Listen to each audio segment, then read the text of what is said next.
Welcome to the Trini Techcast. This is episode number 129, and we are recording on the 7th of September in the year 2025, the day before school opens in Trinidad and Tobago, and the masses complain that teachers and students are the problem for traffic.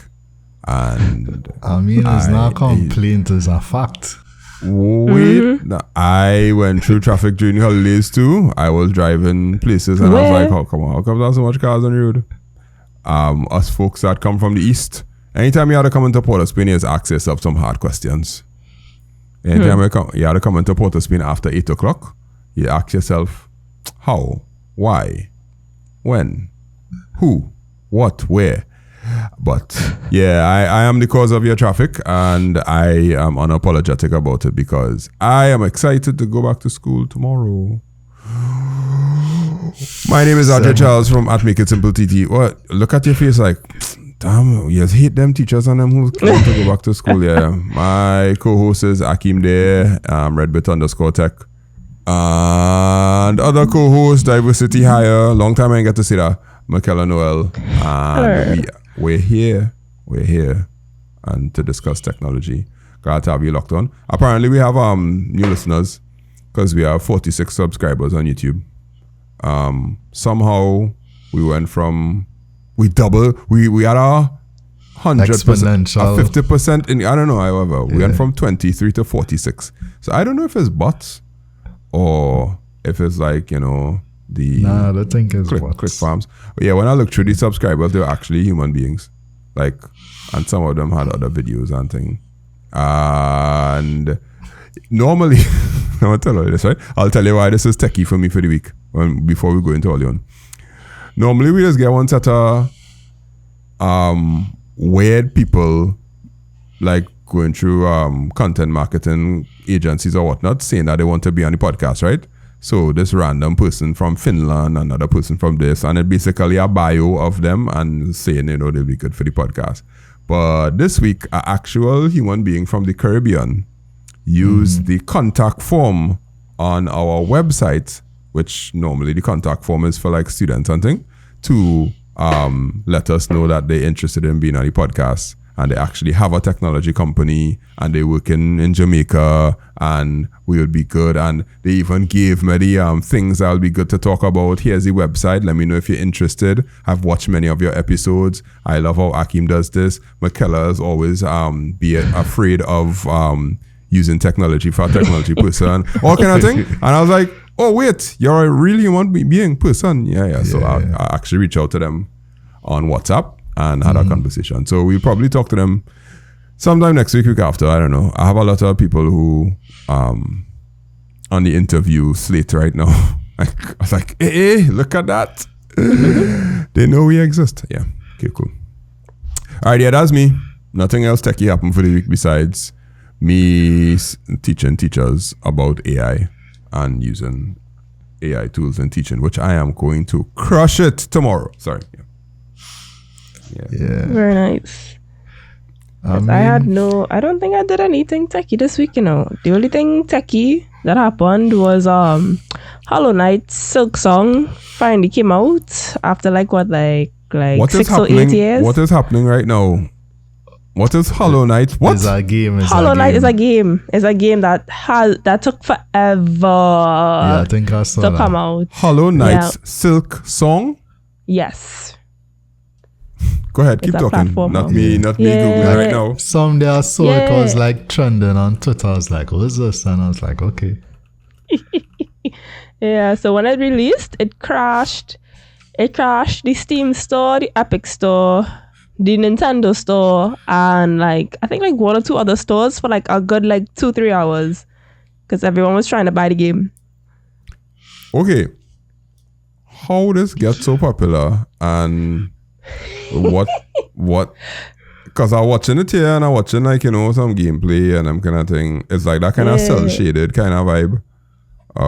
Yeah, so it started with Hollow Knight. Hollow Knight is an indie game, an indie platformer. It's a real hard game, but it was a fun game. So when they announced Hollow Knight 2, which is Silk Song, was coming out, they're like, everyone was like, oh my gosh, okay, we're excited for it. So, a year pass, 2 year passes, 3 year passes, 3 years pass, sorry, what kind of English is that? 4 years pass.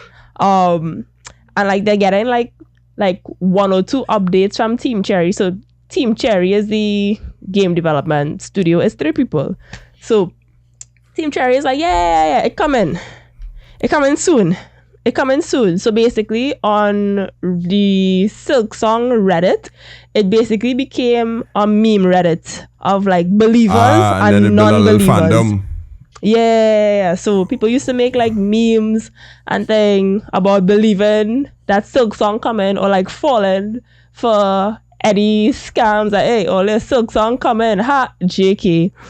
So yeah, it basically became a movement. Okay. So the entire internet I love to hear was stories happy. like that. I love to hear stories. 3 indie developers changed the world with their game, Literally. So after all of that, the game was actually good, like in terms of the reviews and okay. Yeah, everyone was having fun so far. Yeah, I started the game. I had 23 minutes in the original Hollow Knight.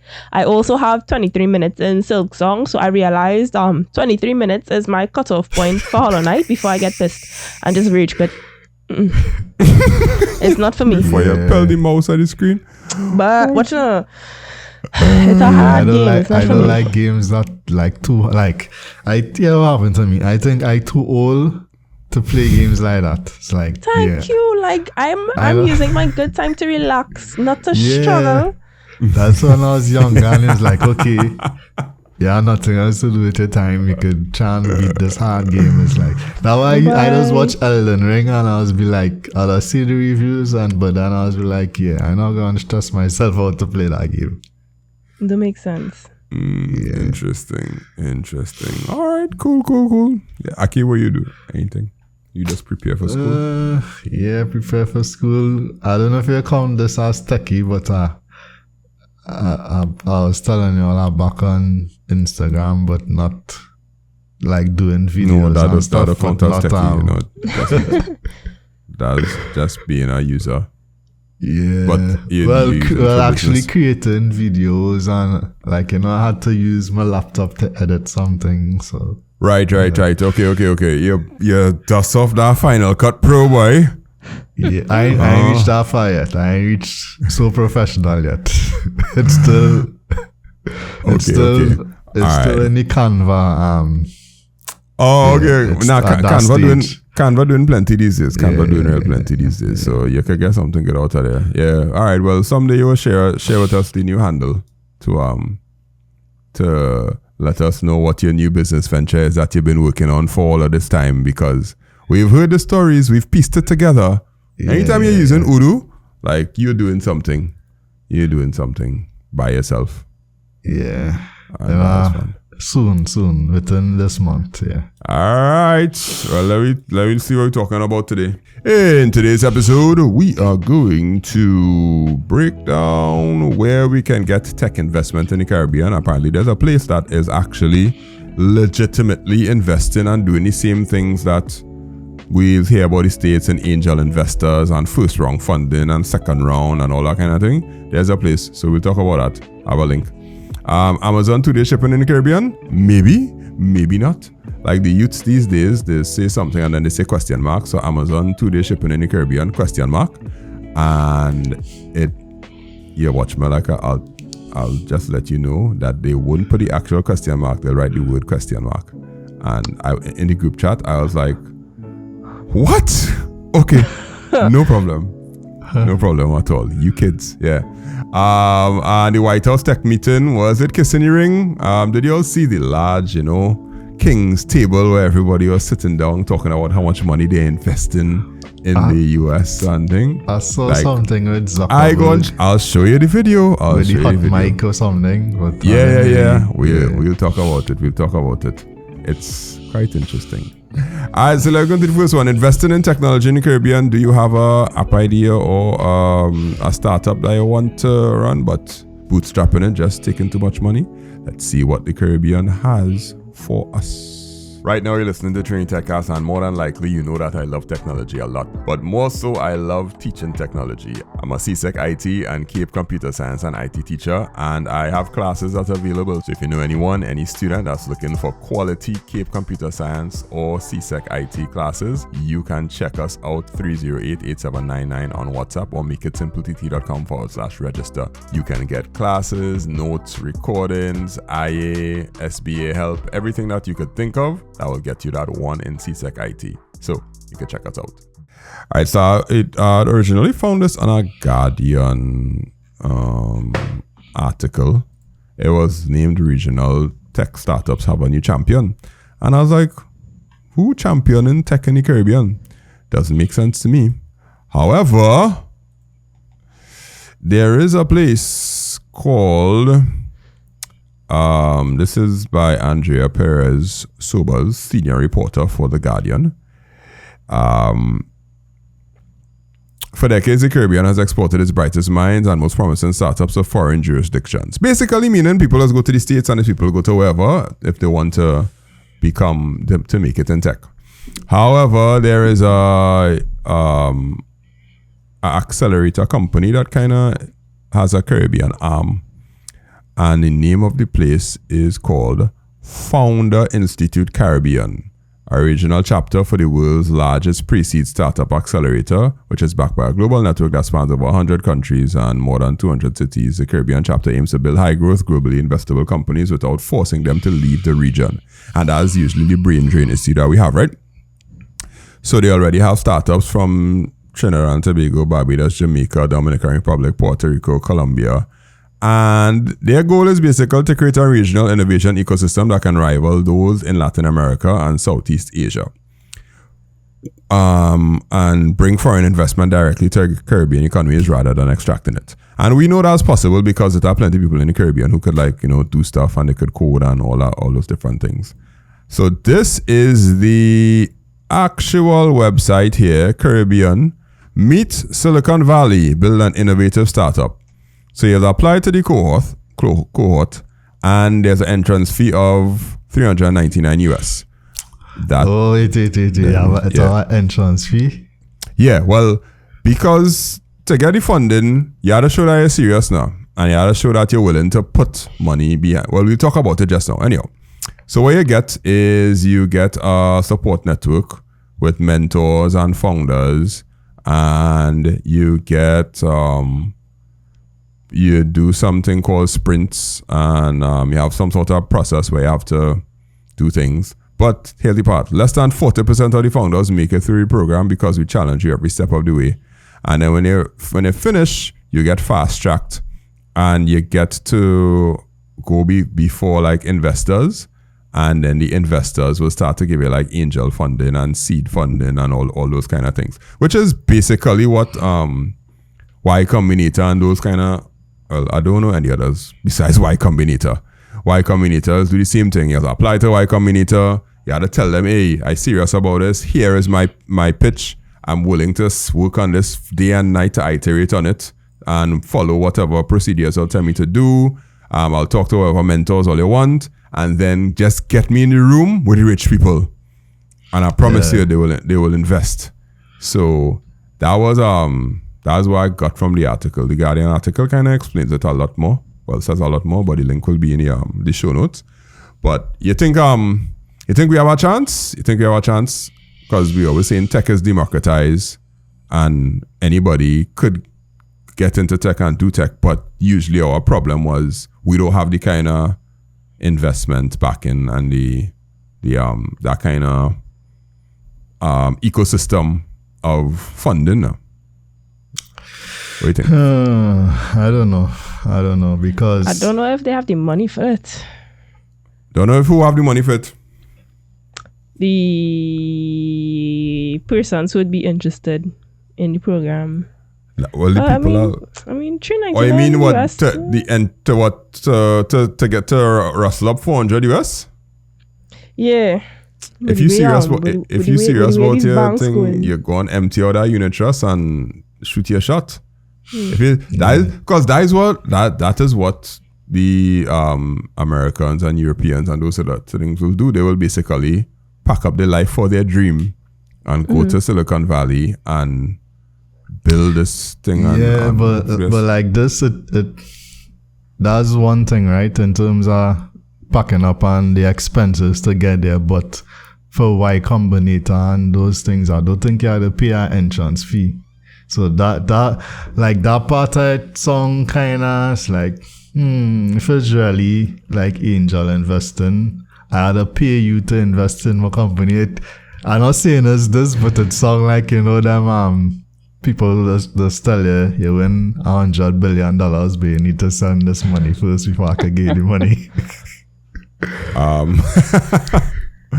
Okay, that's now. But here was my thing, right? Yeah. The getting the money part, like you say, okay, you get the money and you sign up and whatever, right? And you actually get the funding to build the idea or whatever in the Caribbean. For you to really scale and really make an impact, you need to leave the Caribbean because, like you say, Trinidad, say you do it in Trinidad, you're probably going to need to leave Trinidad for your investment to really make a dent because we market real small. Like okay. Let me see. The apps that people have to build can be like them small scale apps that only dealing with a particular country or whatever it is. You have to think Duolingo. Like I want to create the new Duolingo for this. That means this is worldwide. Anybody could use it. It's not going to be how we think it'll be like, okay, I'm gonna create an app to show you where the latest fete is in Trinidad. That 1.3 million is not the market I'm aiming for. Them go shut you down early. What I'm looking for is the men and women who thinking global success, global apps. And the thing is, you don't need to know where the app come from. You just need to know that it exists. Like, do you know where Duolingo originated from? So that is a kind of, I don't know if to say, like a catch-22. On one end, you want to build a global app that would appeal to a global audience, but when you start to venture into that type of realm, you're going to be competing with all the other people in, like everybody in the world, and you probably have an app for what you want to do already, so you're going to be a small fish in a big pond. Like if you try to go global and try to develop like that, your chances of success probably smaller. Versus if you try to do something niche for the Caribbean, your chances of success will be higher. But in terms of scaling, you'll be confined to the Caribbean. So you have to kind of find the right balance between the two. You are talking like an old general who does not want to go into battle. Michaela, please tell me to young people, I'll just be like, I think I could be the next one. I think I could be the next Zuckerberg. Not Zuckerberg. No, we don't use that word, but yeah. I think that there are young people like that out there. But would they have knowledge of a program like this? Some of them, yeah, some of them, no. I feel like, it's funny. The persons who have access to the most resources are the ones who won't actually use it. So break that down, please. Me, I know about this program now. Like, wow, this is so cool. This is so amazing. Am I gonna probably use it? No, that seems like way too much work. But somebody who actually have a great idea may not even know about it. Poor thing. Okay, so if this program were to say, if these people were to say, all right, I'm going to go to every university in the Caribbean, and in the find out from the IT and computer science department if I could have a meeting or a seminar with them and get some hungry people, because that's what angel investors just do. Angel investors just go and be like, can I talk to the computer science students of your university? And the meeting is basically, here what guys, I have a lot of money. I'm willing to invest 10,000 US and each one of you right here for your idea. All you have to do is pitch it to me, and if your idea goes big, the only thing is I had to get 10% of it. And them university graduates jumping on that. What's that? And you need 400 US. I need 400 US to prove that you're serious. So a lot of university students broke. Men from Harvard figuring that out, boy. No, I'm talking a lot of okay, yeah. I need 400 US. Well, I don't know if it have that in Trinidad. I don't know what the university scape looks like right now for ambitious young coders and developers. But you might ambitious coders in Trinidad struggling to find 400 TT. Yeah. What's just US? And like that's the next thing to write. You're going to do this now, but then the elephant in the room is AI. Like, you know. So I guess if you're doing this, you would probably use AI. You know, but that's the like not just for this, but I was talking to somebody about this the other day. Like students who go and graduate in the next 5 years or next 2 years, next 10 years in computer science, what jobs they're going to have? Telling the AI what to do, generally speaking. Yeah. Which will be a skill. But I think this is a big piece of the puzzle. Because when we were going through the whole D-Hub phase and thing, we don't know what's going to happen with D-Hub under the new administration and whatnot. But we were happy that they were getting investment, they were getting the app and whatnot, even though the things were localized. But if this exists and somebody is a big dreamer, at least they have an opportunity to take their dream somewhere, because what happens is the other countries, the bigger countries like Colombia and what's the other big country? Dominican Republic, Colombia, Barbados and Jamaica. Yeah, so anything other than an island, or Puerto Rico, Puerto Rico and Colombia, them gonna and say, we will figure it out and we will get something. We'll get our 400 from Auntie and jump in the accelerator program, because it's a 14-week accelerator program where it's geographically agnostic, meaning you don't have to be from a particular place. You go into the accelerator program, they guide you through, and they check to see how you're building and how you're getting it, and let's see what you could do. I think I'm glad that it exists. Will we use it? I don't know, but the definitely the mentality has to get there where people have to now see, hey, them people down in them Caribbean islands, they are real good ideas, boy. Let's go and see if we could invest there, because venture capitalists, which I've come to realize, because I listened to a few podcasts the other day, venture capitalists just saying down on boatloads of cash, and they just saying to themselves, I don't want a Ferrari, I don't want a Bugatti, I don't want a Bentley, I just want the excitement of investing in something that is life-changing and fun. Like they get a rush from investing. And they'll just be like, yeah, the same $10,000 I would have spent on a watch, I want to put that $10,000 behind somebody's company. And if they score, well, I will score because I will get 10% of whatever they make. If they don't score, well, it's $10,000. Yeah, I have another like 10 million just sitting down there. And if that kind of money could start to reach here, somebody will benefit. I mean, it had to have at least one hungry human in a university with a real killer idea that willing to put in the work.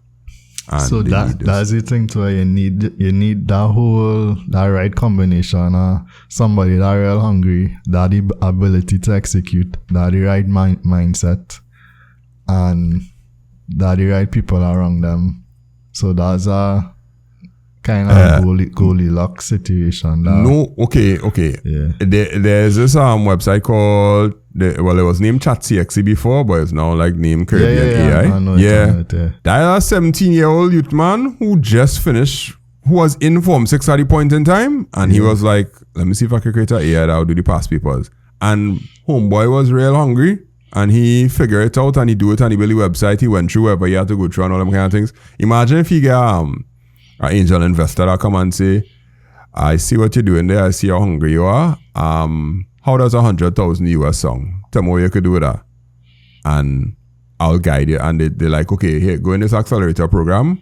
I'll get you some mentors to guide you on how to scale and whatnot. And you could make this thing not just for the Caribbean, but you could make it for other educational educational locales and those sort of things. And he might end up, because of his hunger, having a chance to take something that was intended for a large market, which is the Caribbean, but to scale it into other markets with the same concept, even though somebody else probably doing it. But competition is what does drive you to become better.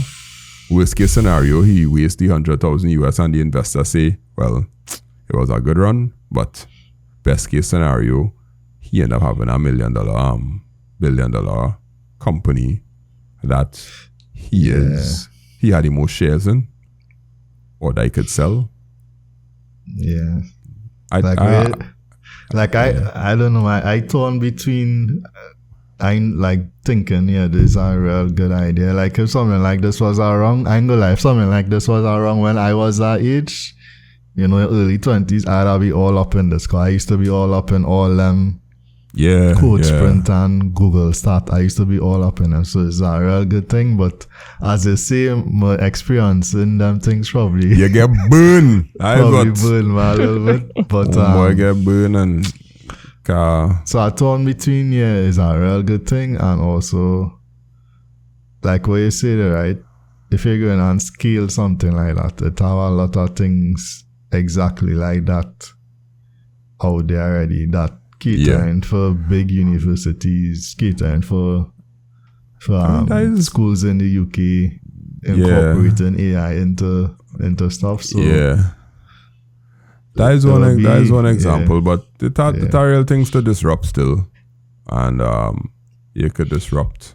Yeah, so it's a good thing. Is we just say net positive, and net positive. Is a net positive. Yeah. If one of my past students come and say, "Sir, I need how much is 400 US? I need $3,000 to enter this thing," and they tell me what the idea is, and I'll be like, and I listen to it, and I'll be like, oh, that sounds interesting. Like, you're really thinking out of the box there. I'll get them that 3,000 and I'll be like, when they get big, I only want 1%. That's all I want. Yeah, well, I wouldn't mind mind investing in a young person who has a out of the box idea. Not somebody who want to create like, sir, I want to create the new Facebook. I'm like, no, just take your time. No, well, I don't want to hear that. But that's some people that had some real out of the box ideas. So we will see how it goes. And it's called Founder. What's the name of it? Founder Institute Caribbean. No, I know Founder. FOUNDR. Yeah, familiar with Founder. Yeah, Founder Institute Caribbean, and they have different locations. They have Australia, Europe, all over the world. They have different ones, but they just decided they're going to do one in the Caribbean now, which is good for us. That's the ability to have access to that network of investors. May just create something nice for us. All right, that's cool. What's the fastest you ever get something from Amazon? Same day. What you mean in Trinidad? In Trinidad, oh, come on, you're wilding, yeah. Probably a little less than a week, a few days, like 6 days, 5 days, 4 to 5 days. Say like 5 days. Michaela. Like 2 weeks. Yeah, 2 weeks. I got something in 4 days already. Ordering it directly from Amazon to Trinidad and Tobago. And in 4 days. Dropbox. Skybox. Skybox, yeah. Well, that is one. Me and my Skybox, we still cool. There's some things I can't get directly to Trinidad, but yeah. Imagine we might end up getting overnight shipping soon. And let's tell you why when we come back. Well, you probably made it this far in the podcast. That means you probably like technology a lot and like to at least hear us talk about technology. And that also means you may know somebody or somebody who knows somebody or somebody who knows somebody who knows somebody who wants a website built or an app built or some sort of technology integrated in their business. If you want to help them out, you could send them to Make It Simple TT, send them to us. And we have business services that range from building websites to building apps to invoicing systems to ensuring that technology is used in your company, the installation of routers, buying things online. So you could check us out, 308-8799. You could check our services out, or you could go to makeitsimplett.com and see some of the things that we've done and maybe give a recommendation to our website built or something like that. Alright, the Dominican Republic is going to become one of the... When you say transshipment, everybody will think drugs, right? Yep. But I don't want to say drugs, but was the critical term? Distribution hub. Yeah. The Dominican Republic is set to host a historic milestone in its economic and logistical development with the arrival of Amazon as a Caribbean distribution hub. Company's first cargo flight landed on Tuesday, marking the official start of operations. The move positions the country as a key player in regional e-commerce, leveraging ports such as Cusco, Haina, and Las Americas International Airport to streamline trade and reduce delivery times. Amazon's entry is expected to generate significant economic opportunities, boosting job creation, logistics, transportation, and technology. Faster and more efficient deliveries will transform consumer habits, with products arriving in hours instead of days. However, the expansion also raises concerns among local couriers and small businesses, which may struggle to compete with Amazon's prices, speed, and direct delivery model. And while operational details remain unclear, speculation points to a hybrid system that can involve partnerships with local delivery companies. So, essentially, they're speaking a little bit about how the Dominican Republic is going to have an Amazon warehouse to deliver to them, right? Generally speaking. So, for the most part, this is going to benefit the DR. However, when you order something from Amazon directly to Trinidad, is hit Miami, then it's hit Panama, then it's hit Trinidad. That's the shipment route, because obviously a lot of the things that are ordered that have to go to different places will be to the Panama Canal, that will go on a container, that will go on some ship and go to wherever it needs to go, and then it will jump to Trinidad.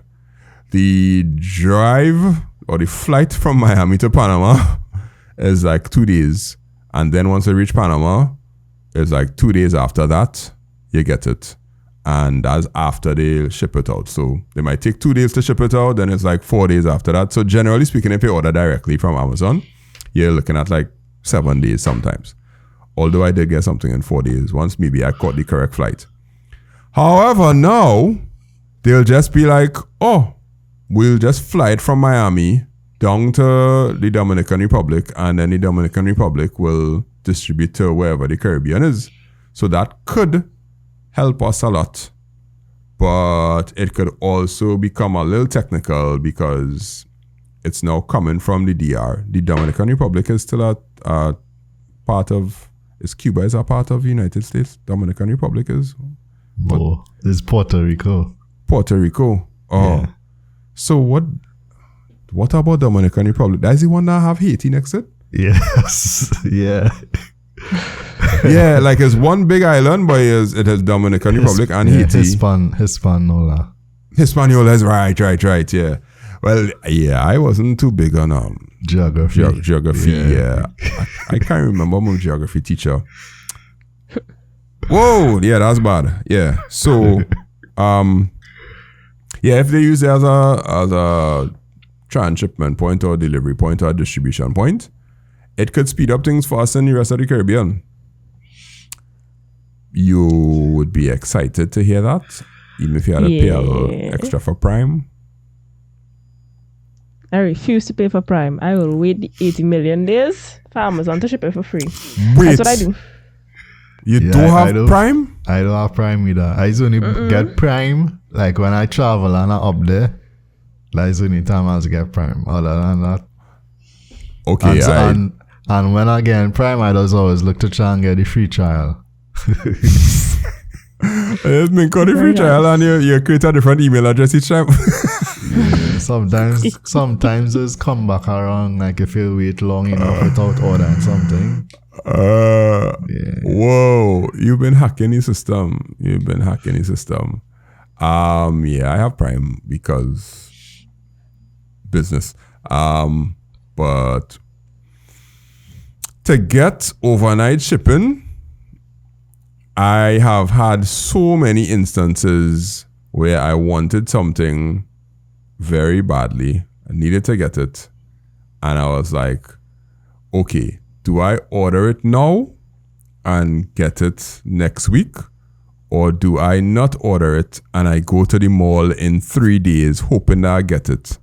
And then in 3 days when I could actually go to the mall and I go to the mall and I do get it, I get vexed because I still have to go and order it on Amazon eventually and I had to push it. Like certain things, if I want to get overnight or in a day, this will revolutionize life. Yeah, what I just do, I doesn't wait for the trip to the mall. I just Google, go on Facebook, go on Instagram, and just call one set of people and ask if they have whatever. Like if you like if there's if there are so there's a phone store and I have a particular phone, I'll just call and ask if they have it. Like even if they're not advertising that particular thing that I want, if I know those generally sell that type of thing, I would go and search, find about 10 different companies, and let's call everybody to find out if they have it. All right, permit me to say you calling. Nah, dog. Me calling, nope. Like, what? Calling around to find out if somebody have something? That is only for car parts, boy. Only for car parts. Nah, I know Amazon have it. I sure they have it. No, like if, like, all right, that's if you need it like right now. You need it within 2 days. You know you can get it on Amazon. But if you need it right now, it's like, all right, let me see if anybody really have it. If nobody don't have it, then I'll do it on Amazon probably. Mm-hmm. Yeah, Michaela, that has happened to you? Anything? Which part of that? Haven't you ordered something and you want it real fast? Yeah, well, I if I want it real fast, I need to get it in Trinidad. Or like if I have a party to go to and I know it's in like 4 weeks, I know for the latest I need to order my stuff from like Shein or Amazon or wherever 2 weeks minimum before the event. And sweating because the 10 come yet on is Tuesday afternoon and you can't get a Skybox to deliver it, so you had to go and pick it up in you see, to avoid all that, if I need it for like the same week, I'll just have to go and buy from like an Instagram store. She said with such disdain. Because it's true. There's mark up the price. That's why. Yeah, because they had to pay money to get it and demand the profit. Yeah. It's like supply and demand. You came to me for a reason because you couldn't get it anywhere else. So you need me more than I need you. Yeah. Technical issues that can happen with this setup would be the US taxing system and the Dominican Republic taxing system may be different. So normally you like pay import duties for things that come in from the US to our customs. And that's probably well-established protocol because the US, they have a relationship and whatnot. I don't know what relationship Trinidad have with the Dominican Republic. I don't know if Amazon will be able to handle it from the higher level and not tell you, the purchaser, where it's coming from. Because, sometimes you just have to pay sales tax depending on what state you're in when you order stuff on Amazon. Right. Yeah. That kind of thing usually happens because different states have different jurisdictions for their taxes. If the Dominican Republic has different laws or things for their taxes, then the price of the item might actually be higher, or it might be not as close to the same price as it is if you're ordering it straight from the US because of the amount of taxes you have to pay. Or the price might be there, but when it actually goes to your cart, you might see a little something on the top. And that will be a pickle. However, overnight is the key word. If you say overnight, there are some people that are willing to pay that extra $40 US for that overnight shipping.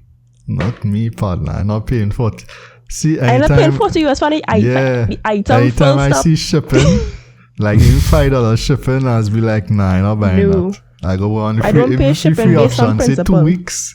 I rather wait 2 weeks than pay $5 shipping.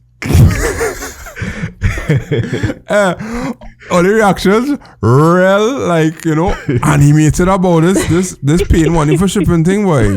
Jeez. No. I already paid for the item. Why must pay for shipping too? Look crazy.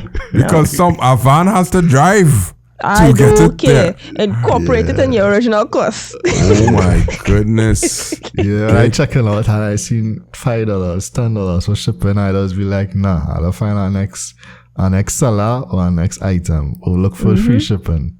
Sometimes the free shipping has be 2 weeks. But it's be like, yeah, I gotta wait 2 weeks then. Pay that $10 shipping. I live in a walled garden because I never see shipping as 2 weeks. I just be on Prime, everything will be 2 days. Nice, some things, yeah. If I pay for Prime, I must order it tonight and it must show up on top of my head in the morning. No. All right, 5 to 7 days it is apparently. Okay. I'll follow up on it because I usually have to order a lot of things from Amazon. Like how it are different stores, like the US stores .com, then it are .in for India. It might have a Dominican Republic store, like a set country, right? So that way, you probably just pay the DR taxes. It will not no US thing factoring in. I understand what you're saying. Yeah. That might be possible too. Yeah. If they treat it they could treat it as its own, like Amazon DR, and they just stock it with all sort of things and sell to the Dominican Republic. And if you want from a foreign country, you could order from there. Yeah. Or they could treat it as a distribution point where anything that comes from Amazon will pass through this distribution center to get to the closest person to buy it. Like, treat it like networking CDNs. To be like, you want to watch Netflix, you don't know where you're getting Netflix from, but you're just getting it from the closest possible server. Mm-hmm. And if they treat it like that, then it could be that it will be like an invisible process. But I think based on like knowing Amazon, they might treat it like an invisible center and try to get your things faster and just take all the money. And be like, they work out the amount of money that they pay the DR after the fact. But because I know there was a time I ordered something from Amazon UK and they sent it to my Skybox. But when I was tracking the thing, it went from the UK and then it went to a distribution center in New York and then a distribution center in Miami before it get to the Skybox. Which I found was weird because I thought it would just be like Amazon UK will just send it to Miami, but it had to pass through New York. And I wasn't too sure why, but they probably know what they was doing. They probably have their algorithm not working through whatever that they work through. Okay, so yeah, we'll follow up on it and we'll see how it goes. Christmas coming up and I gonna look for Amazon. You tried to look for Amazon or DR? Amazon or DR? Nah.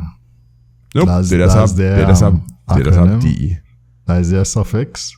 I don't know. They have D. Dominican Republic. I am Joseph Marine. No. Nah. Oh yeah, there is one. Amazon.com Dominican Republic. No, that's just searching for the word Dominican Republic inside Amazon. The flags on. Yeah.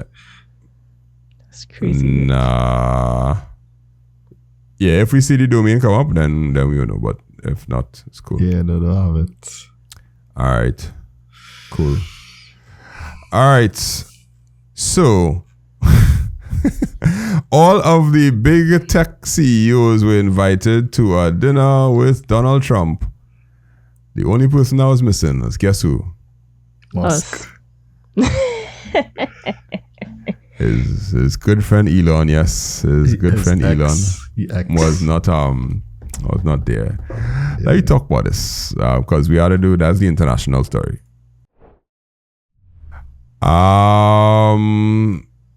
You want to see the video?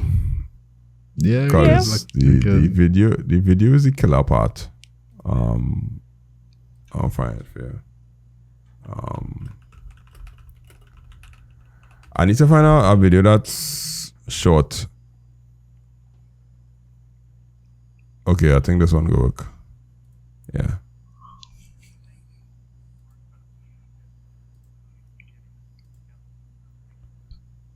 Thank you so much for getting us all together. Just now? Thank you for incredible leadership, including getting this group together.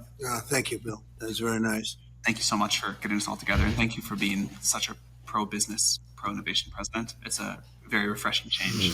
We're very excited to see what you're doing to make all of our companies and our entire country so successful. It's incredible to be among everyone here, particularly you and the First Lady.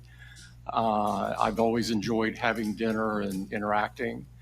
I want to thank you for setting the tone such that we could make a major investment in the United States and have some key manufacturing, advanced manufacturing here. I think that says a lot about your focus and your leadership and your focus on innovation. Well, thanks for hosting us. I mean, this is quite a group to get together. And, I think, all of the companies here are making huge investments in the country in order to build out data centers and infrastructure to power the next wave of innovation. So it's, we don't often get together as the CEOs of the different companies, but it's good to see everyone. This is a most incredible time. AI is going to change everything. You hear all of us saying that, but the fact that you are our president and you recognize this right away and you've unleashed American innovation and creativity. Your administration is investing a lot. Already the AI action plan under your leadership, I think, is a great start, and we look forward to working together, and thanks for your leadership. Great. So my question is, are these guys kissing the ring or are they playing the game? Both. The sky blue? Both? Both of them. Both of those options.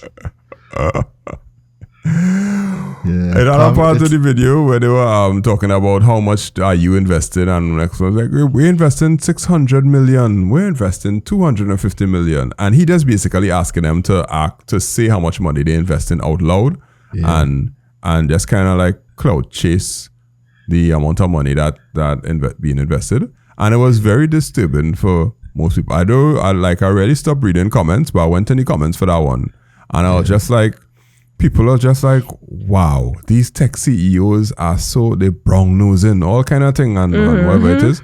And then I sat back, I was like, what else they could do, right? Yeah, that is part of the game. What they could do? Something I was talking about the other day. It was probably Tim Apple. Tim Cook. Oh, good. You said Tim Apple. It was probably Tim Cook, and it was the same thing. I was like, we was talking about Apple bringing the stuff back, and if it really going to happen, part of it is probably, you're saying this to the public and you're showing whatever to the public, but in the background, we don't know what deals getting cut. We don't know what they're really talking about. We don't know if it's just a show, a show of the president of the United States have some sort of control over the tech industry and the basically the billionaires in the US. Cause at a certain level, right? If you're a billionaire and you have your own tech company, you could basically do what you want. Like, who gonna tell me if I have $1 billion, you gonna come and tell me to do whatever? But there's probably him trying to win them back into has some type of control, because when you operate in at that level, if all you had $1 billion, we prime minister, whether it's Kamala or all of them, could come and tell you what to do with your company. It's like, I have $1 billion, I was a billionaire. Like, what are you going to tell me? Yeah, that's true. But so Michaela, you think they're brown nosing? Like, yes, hard? very. But what? But I also think they seem a little not hostagey, but they seem a bit afraid. Yeah. Like blink twice if you Yeah, like- go forced to be here. Them men are real busy in life, and for him to invite you and everybody is there at the exact same time, that's a flex. That's a real big And flex. some of them probably don't even like each other.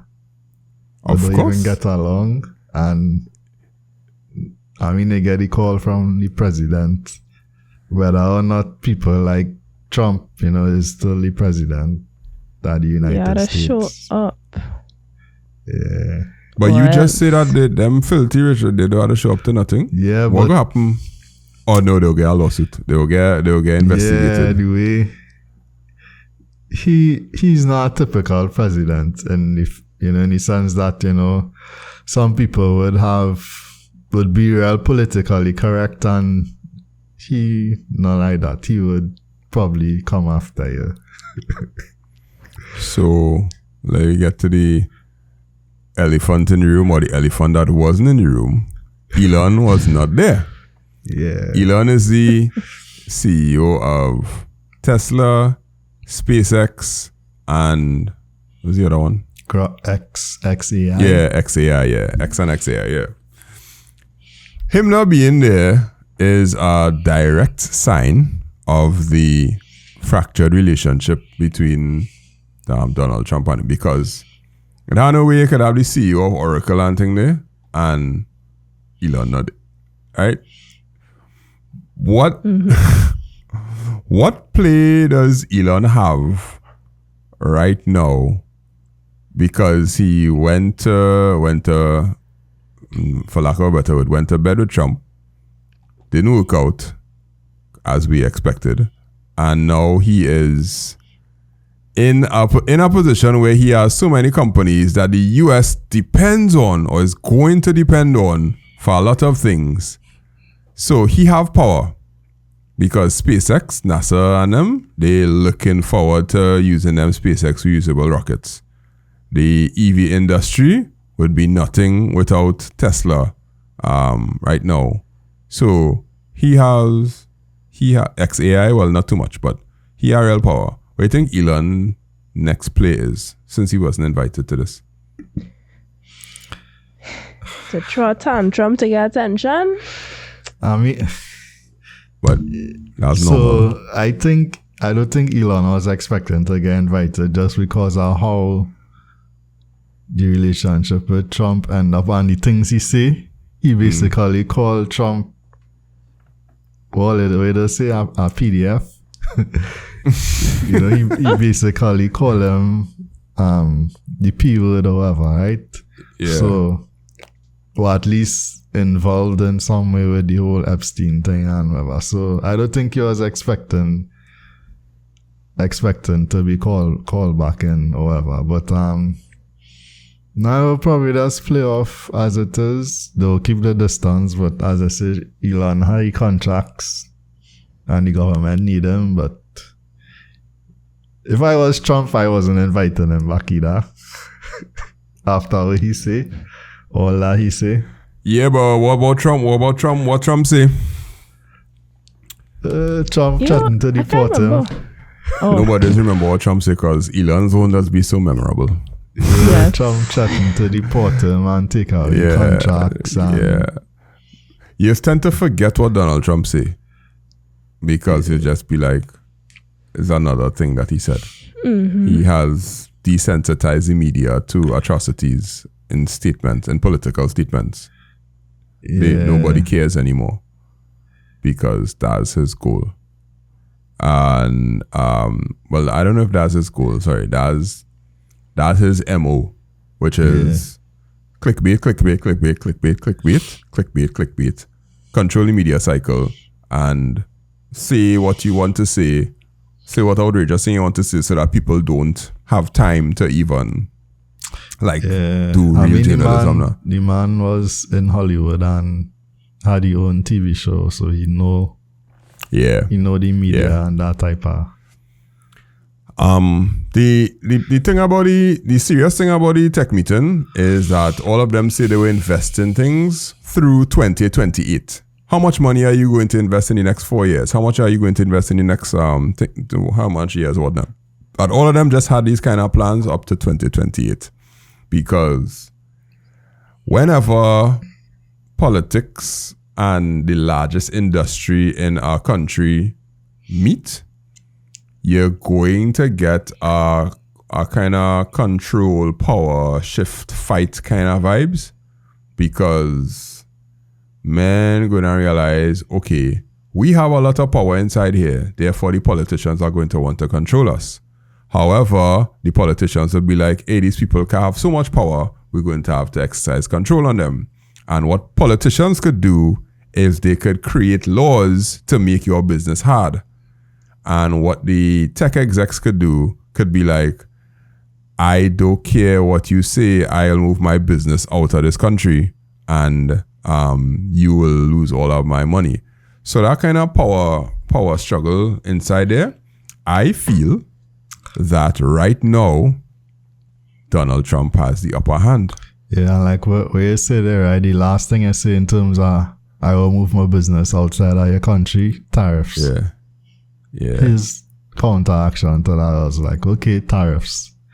And he probably saying, if you bring your stuff back, we could work out a deal. You probably won't hit these tariffs. So that's probably his way of. But so this level of control. So you agree that Trump had the upper hand, Michaela, like in the, if it was like this, that's a bad thing for technology. That could drive prices up. That could cause loss of jobs. That could create lack of innovation, all kind of things, because now you're doing something for political gain, and it's not the technology is your goal anymore. Your goal is to not get picked on by the government that you're with. That could partly be it, but at the same time, we don't know exactly what kind of deals they cut in the background. Like, this is what they're telling us in public, but we really don't know what happened in the background. What else could happen in the background? Dig into it. Let me hear what else could happen in the background. If you were to stretch your banners far, what else could happen in the background? Mark Zuckerberg, they say Meta is going to invest $600 million. What was the background of that? All right, and in terms of Trump whole thing with Meta or with Apple, right? With Apple is that they only making these phones outside the US and needed to come back and build the factories here.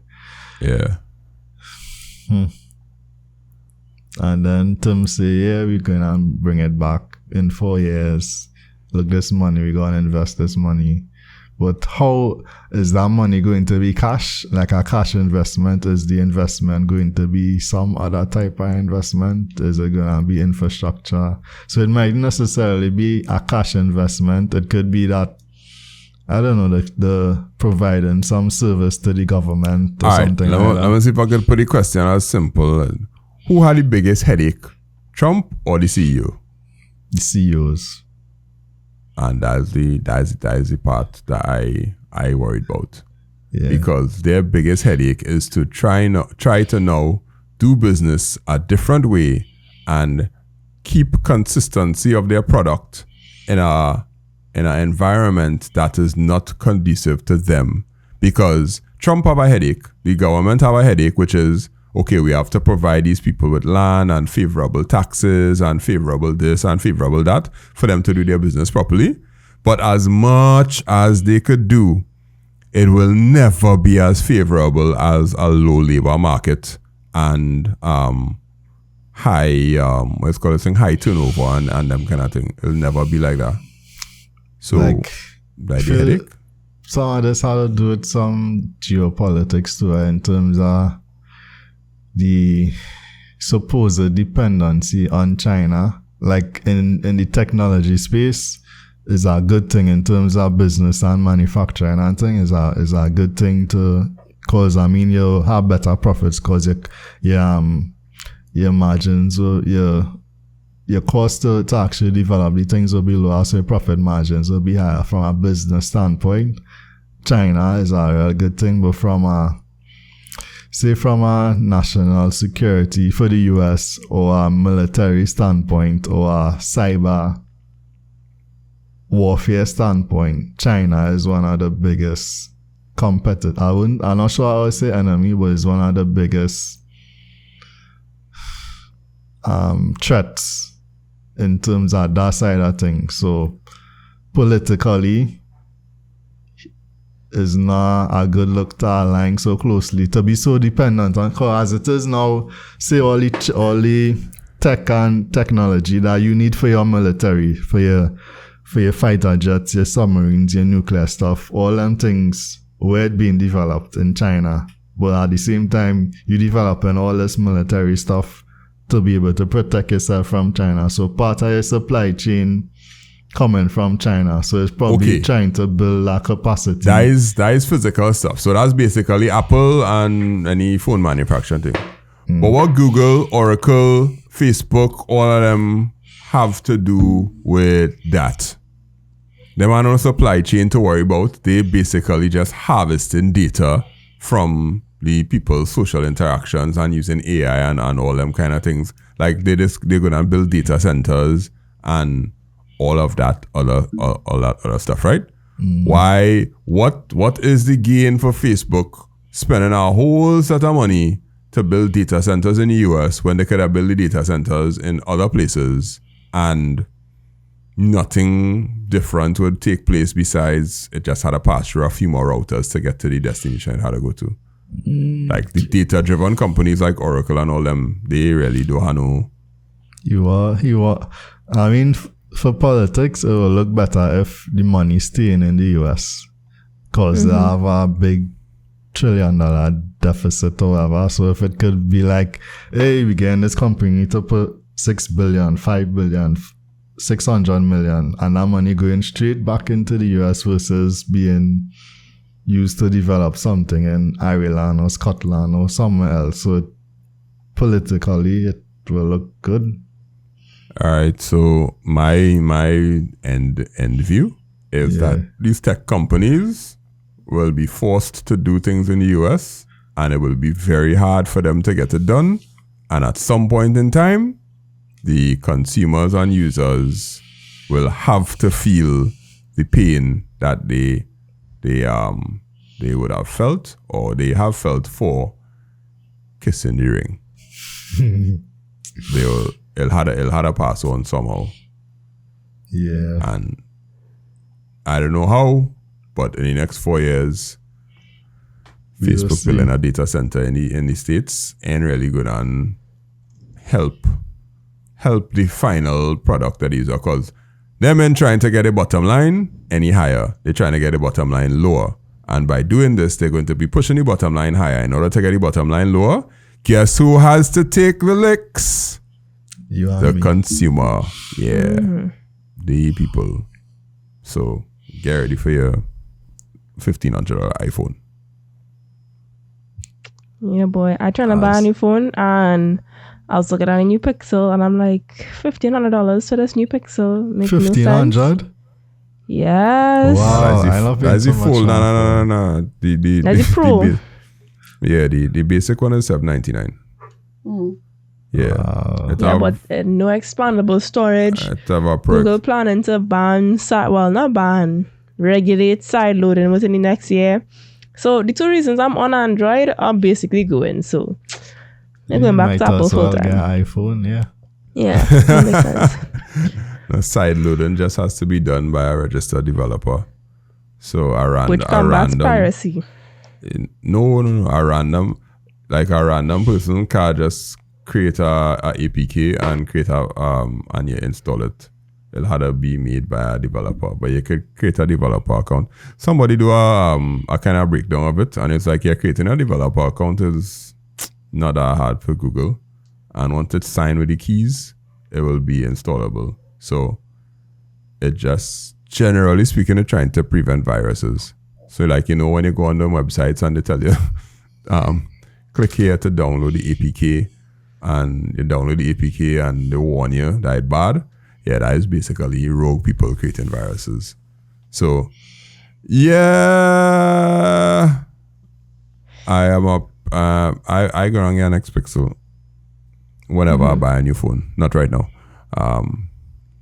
but I feel I might end up getting a folding phone if I do buy a new phone. Very nice. It intrigues me. It intrigues me a bit. Yeah, it looks like fun. I'll wait for the 17 to drop this week to see what the price of the 16 would be. Oh, the 17, the iPhone coming out this week? Yeah, September the 8th. Yeah. Oh, okay. Yeah, tomorrow. 8 or 9th or something, so yeah. Either tomorrow or Tuesday. A new slab of glass. Yeah, I need a new phone. This phone I have came out in 2019, I think. Value for money. They call that ROI. Return on investment, kids. Return on investment.